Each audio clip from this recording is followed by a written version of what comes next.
untuk tujuan tertentu, keenam untuk meningkatkan kesehatan, dan yang terakhir yaitu mengurangi rasa sakit.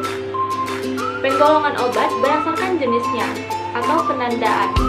1. Obat bebas. Obat yang dibeli secara bebas tanpa menggunakan resep dokter. Zat aktif yang terkandung di dalamnya cenderung relatif aman dan memiliki efek samping yang rendah, ditandai dengan bulat warna hijau. Yang kedua, obat bebas terbatas. Dibeli secara bebas tanpa menggunakan resep dokter, namun mempunyai peringatan khusus saat menggunakannya. Termasuk kategori obat keras, namun dalam jumlah tertentu masih dapat ditemui di beberapa apotek. Yang ketiga, obat keras. Hanya boleh dibeli menggunakan resep dokter. Jika tidak, berdasarkan pengawasan dokter, dikhawatirkan akan memperparah penyakit, meracuni tubuh, bahkan berujung pada kematian.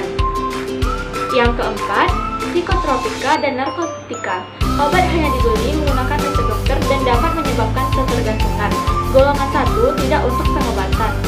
Tropika yaitu obat yang dapat menurunkan aktivitas otak, merangsang susunan saraf pusat dan halusinasi.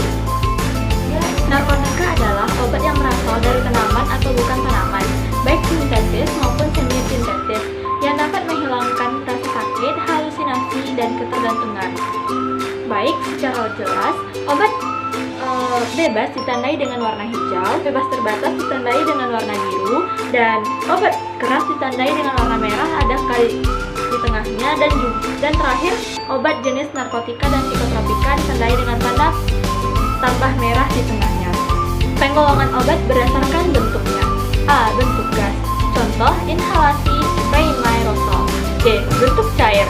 Bentuk larutan. Contoh, gargarisma, obat tetes, injeksi, epitema, sirup, infus intravena, serta potio. C. Bentuk setengah obat. Contoh, salep mata, gel, serata, dan pasta krim. D. Bentuk padat. Contoh, supositosis,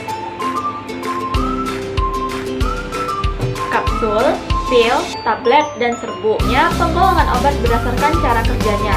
A. Sistemik. Obat yang didistribusikan ke seluruh tubuh, misalnya obat analgesik. B.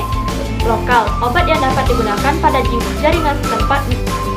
Bentuk kemasan obat berdasarkan fungsinya. 1. Bahan kemas primer.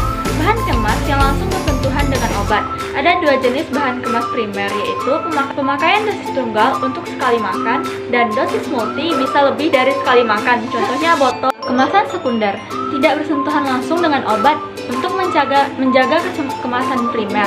Misal kotak dari obat batuk berbentuk botil atau box dari obat kemasan blister. 3. Bahan kemasan tersier berupa karton atau box besar yang isinya berupa kemas sekunder. Untuk menjaga proses distribusi obat tetap terjaga rapi. Bentuk kemasan lainnya. 1.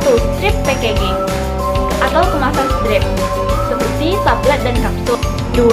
Blister pack atau kemasan blister dibentuk dengan pemanasan dan menarik lembaran plastik yang lembek itu ke dalam suatu cetakan.